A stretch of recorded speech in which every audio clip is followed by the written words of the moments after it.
Yo, Toasted Crew, how y'all doing today? Let's watch this documentary about most dangerous men in U.S. prison. The roar of the engines, the leather jackets, and the sense of brotherhood, the Hells Angels Motorcycle Club is known for its notorious reputation. But How behind you the scenes, doing today, many members love? have been accused of Bassoon, heinous how y'all crimes, doing? including drug dealing, trafficking in stolen goods, gun running, extortion, and prostitution operations. I just bit the How do the shit out Hells of my Angels lip. react to their fate as the gavel falls and sentences are handed down?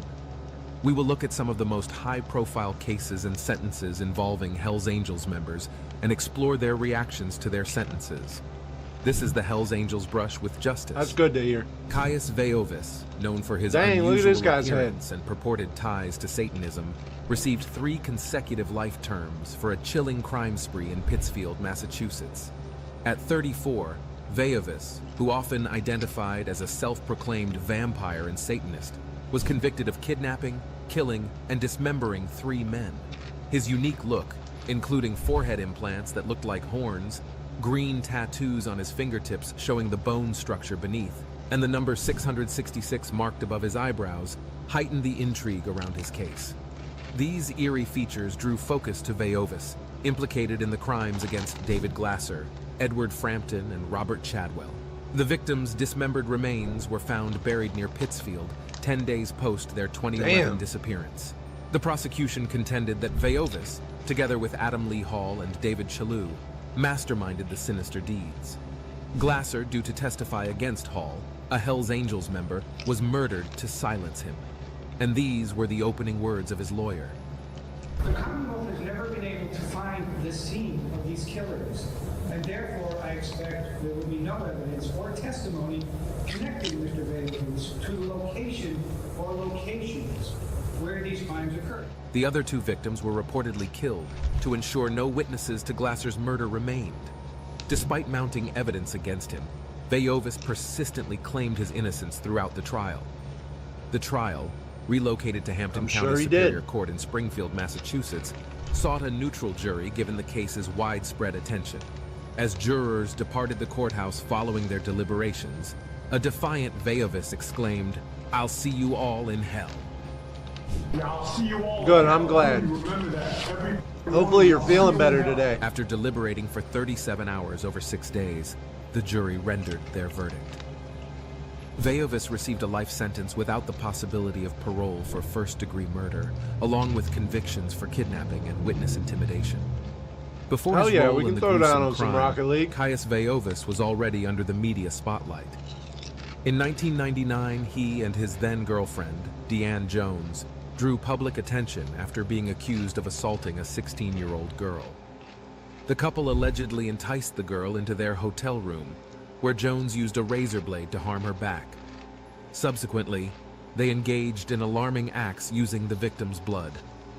During this period, Veiovis identified as both a Satan worshiper and a vampire, revealing his affinity for blood. In 2006, he faced accusations of kidnapping Freaking and drug vampire possession tied to an freaks. episode with 2 strippers. While the kidnapping charges were later dismissed, a probation breach landed him in a Maine prison. Once known as Roy Gutfinski Jr., he legally adopted the name Caius Veiovis in 2008. The rationale behind this decision remains a mystery. His chosen name blends references: Caius from the Twilight series, a vampire, and Veiovis, a Roman deity linked with hellish escapes. As Veiovis is Oh sentenced yeah, I to forgot prison, you threw the your back victim's out family can finally yesterday. sense that the long-awaited sense of closure is drawing near. Really am glad it's all over. Like, justice was served, even though we'll never get him back. To help to bring some type of closure. I don't know how much we're gonna get, but it's a start for something. But we are not sure that justice is indeed served as Veiovis plans to appeal the case. But the terror continues. Oh, trust the me, next I scene know was that set shit, for Adam man. Lee Hall's reckoning I in broke the my Hampton back in Superior the same Court in spot Massachusetts. twice. A man Luckily, whose I'm name still will forever walking. be associated with a horrific I catastrophe. just take it easy. That's the only Hall thing was I can do. And the convicted same of the thing savage happens. murder of 3 I'll men just be doing and something and it sentenced just to goes 3 out. consecutive life terms, Luckily, that hasn't demonstrating happened the in a while, gravity though. of his actions. Hall, along with his co-conspirators David Chalou and Caius Veiovis, faced 3 counts of first-degree murder and kidnapping. Their heinous actions were revealed in 2014 when the three were found guilty of planning a merciless spree that took the lives of David Glasser, Edward Frampton, and Robert Chadwell. The terrifying events took place in Pittsfield, where the victims met their untimely deaths. Their remains were brutally dissected after being shot, then placed in plastic bags and transferred in Hall's truck. Their bones were buried in an unmarked grave in a secluded part of Beckett by their killers. The horrible crime, which occurred on the night of August 27, 2011, went unnoticed until authorities discovered the mangled bodies. The music they're playing right now sounds like the first contact with aliens, and it's a good interaction. Not people murder, blood, and vampire Hell's Angel shit. What? The person in charge of the music here failed. 13 days later. As the trial began, witnesses were put to the stand, revealing a sequence of macabre revelations that presented a terrible portrayal of Hall and his co-conspirators. An ex-girlfriend revealed Hall's possession of weapons on the night of the murders, concealed beneath a bag of dog food, as one of the horrifying statements. The frightening act was carried out in order to prevent the victims from testifying in an unrelated case, throwing an even darker shadow on the crime. Rose Dawson, another witness, offered insight into Hall's behavior following the murders, revealing how he attempted to hide the signs of his crime by washing his automobile. Despite the revelations, the trial was fraught with legal fighting. The defense attempted to undercut Dawson's credibility by exposing her suspected drug use in the past. But even with this, Judge Jeffrey Kinder did not back down, as he had this to say. The evidence in this case revealed a level of depravity and disregard for human dignity beyond my experience. This case gained significant media focus primarily due to the infamous reputation of the Hells Angels. This attention was so intense that the trial had to be moved from Berkshire County to Springfield. During the trial, Hall's legal team contended that he was innocent and that he was singled out solely because of his association with the Hells Angels. However, the jury didn't accept this argument, as shown by their verdict. Indictment 2011-139, count indictment, charging the defendant with murder. You upon your oaths do say that the defendant is guilty of murder in the first degree. So say that for lady? Yes. So say you are, ladies and gentlemen. Yes. For reason of deliberate premeditation. So say you have for lady? Yes. So say you are, ladies and gentlemen of the jury? Yes. He was not found guilty of kidnapping, but that did not mean he would go free. Rather, he was sentenced to 3 life sentences charged with first-degree murder, which brought some peace to some of the victims' families, 3 particularly life Robert sentences. Chadwell's sister.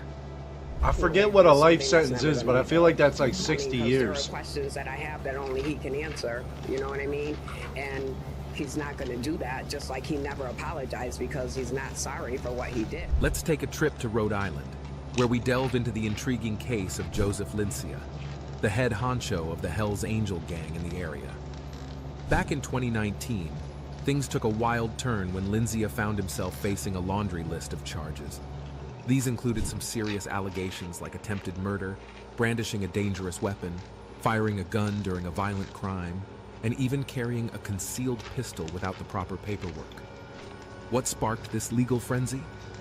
Well, it all goes back to a shooting incident in 2019 and a brawl in 2020, both connected to a strip club in Providence.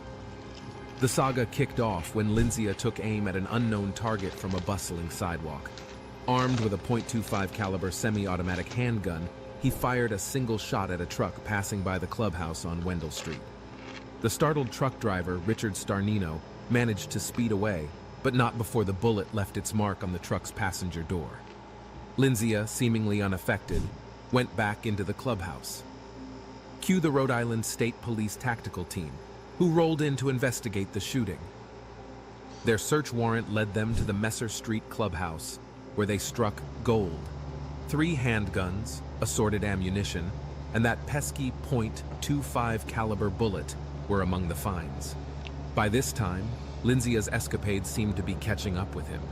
Temporarily released on bail, Lincia's legal deeds were far from over.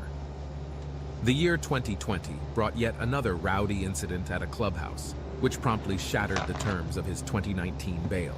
It's clear that Lindsay's roller coaster with the law was far from a straightforward ride. Off-duty member of the nightclub security in the face. The defendant's lawyer argued that the person the defendant attacked was a known criminal who had a criminal record. It's presumed innocent and has an unblemished criminal record. The lawyer also stated that the victim had threatened members of the Hells Angels motorcycle group. Hells Angel members, all of them, were in high alert at this point, knowing his history to carry firearms, which had put the members on high alert due to the victim's past involvement with firearms. Despite these arguments, the court was not convinced and decided to hold the defendant without bail. The court believed that releasing the defendant on bail would not ensure that he would follow any conditions set for his release. The court's not satisfied that if he were to be released on bail, that he is going to abide by any terms and conditions that were placed on him. In 2022, Joseph Lancia, the defendant, asked Judge Kirsten E. Rogers, who was overseeing his case, to step down because her husband was a lieutenant in the Rhode Island Police. However, the judge did not recuse herself from the case, as there wasn't enough evidence to suggest bias. Before the judge made her final ruling, Lancia pleaded no contest to the charges against him. He believed that he might receive a harsher sentence if the case went to trial. As a result, he accepted a plea deal that led to a 5-year prison sentence to be served at the Adult Correctional Institutions, ACI. A 5-year full sentence, all of which is to be served at the ACI. Lancia also received 15 years in total, with 5 years in prison and 10 years on probation for different charges related to the case. A no-contact order was imposed between Lancia and the victim, Richard Starnino, for 8 years. Lancia was also required to pay $3,650 in restitution. During the sentencing, Lancia chose not to address the court and maintained a stoic expression, showing little emotion. The judge gave him an opportunity to speak, but received no response from Lancia. Our focus shifts to David Shalhoub, a key figure in the trio that also includes Caius Viovis and Adam Lee Hall. All three played roles in a notorious murder case. Shalhoub, at 47 from North Adams, faced accusations related to the abduction and murder of 3 men. He emerged as the second defendant in the unsettling 2011 triple homicide that captivated many due to its macabre details. This The guy remains said of 3 macabre Pittsfield twice. residents, David Glasser, Robert Chadwell, and Edward Frampton, were found in Beckett in August 2011. Investigations showed the victims had been kidnapped, shot, and horrifically mutilated. Prosecutors contended that Shalhoub, among the trio, played a part in these gruesome killings. Shalhoub, however, staunchly refuted these murder allegations and other associated charges. A pivotal witness, David Casey, offered a chilling account, detailing how Shalhoub with Hall brutally dismembered the victims, severing their limbs and heads. One among the accused even boasted of sleeping peacefully after such heinous deeds. Shalhoub's defense lawyer countered the prosecution's case by arguing that the witnesses who testified against Shalhoub were jailhouse informants, making their reliability questionable. According to prosecutors, Hall, the primary suspect, desired Glasser's death to prevent him from testifying against Hall in a separate case. The other victims, prosecutors contended, were killed to eliminate potential witnesses. During the trial, That was an Berkshire AI-generated District Attorney David wheelie. Kaplis recommended that the accused receive 3 consecutive life sentences without the possibility of parole. This recommendation was endorsed by Hampton's Superior Court Judge C. Jeffrey Kinder. Kinder noted that each victim's life deserved acknowledgement and stressed that the term heinous was an understatement for the defendant's actions. He highlighted the depraved nature of the victims' deaths and Shalhoub's targeting of the disabled, as well as his manipulation of young women. Kinder emphasized his willingness to impose the most severe sentence available within the Commonwealth of Massachusetts. Kaplis echoed these sentiments, urging the court not to show mercy to the accused, as Shalhoub had shown none to the victims. After extensive deliberations, the jury finally delivered their verdict. As the judge read the verdict, Shalhoub's indifference was evident. He received 3 life sentences for his crimes. However, Shalhoub was undeterred and took his case to the Supreme Court in an attempt to have his sentence overturned. He appealed his conviction, alleging multiple errors from the initial trial that had influenced the outcome.